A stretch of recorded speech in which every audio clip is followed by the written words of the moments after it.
Hello, welcome back to Sparkles News. Really lovely to see you all again today. Last week we were talking about the colour green and we started talking about Joseph and his amazing multicoloured coat. This week we are talking about the colour yellow. Now one of my favourite things that's yellow is the sun. Now we're going to go to my co-anchor Balloo, my Scottish cat. We're going to see what the weather report is for this week. Are we going to get any sunshine? Balloo?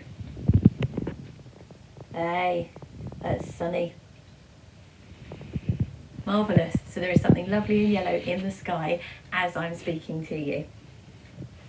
So let's find out what happens to Joseph next. Now, yellow, some people consider it the colour of fear. Joseph had reason to be scared. His brothers had sold him and he'd been taken far away. So here's what happened next. In the land of Egypt, that's where poor Joseph ended up, Potiphar was a very important man. He was the captain of the soldiers who guarded King Pharaoh. Potiphar bought Joseph from the Ishmaelites to be his servant. Now remember, Joseph loved God. He always worked hard and was honest and reliable. Potiphar began to trust Joseph and put him in charge of everything that he owned. One day, when no one was looking, Potiphar's wife tried to get Joseph to do something he wasn't supposed to do. "No," said Joseph, "my master trusts me. I would never let him down, and in God's eyes it would not be right." Another time, when there was no one else in the house except for Potiphar's wife and Joseph, she pestered him again. Again Joseph said no and ran from the room, slipping out of his coat as she grabbed it. Potiphar's wife was so angry that she wanted to get Joseph into trouble. She called for the other servants. "Joseph did something really bad," she said. "When I screamed, he ran off and left his coat behind." When Potiphar came home, his wife showed him Joseph's coat and told him the lie.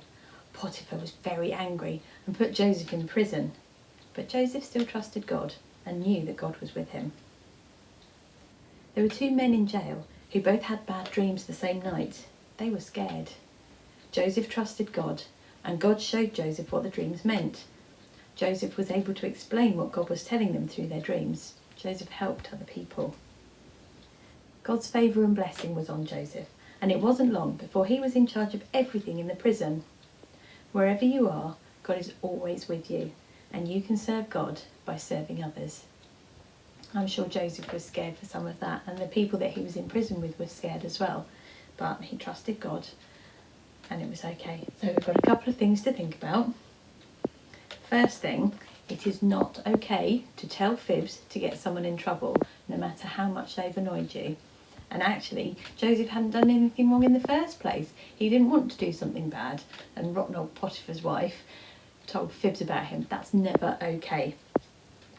Second thing to think about, God took care of Joseph and protected him, even in scary times. And you can trust God when you're scared. We've got another little quick craft for you. I've put this on the website. T for trust. Joseph trusted God. Even through everything he was going through, Joseph constantly trusted God. So I would like you to look around your house and see what you can find beginning with the letter T, and see if you can find something yellow, as that's this week's colour. And then if you can send me a picture of those, you might get into next month's Connect magazine. So go and look for your T's and your yellows. Have a wonderful week, and remember to trust God and stay in the sun.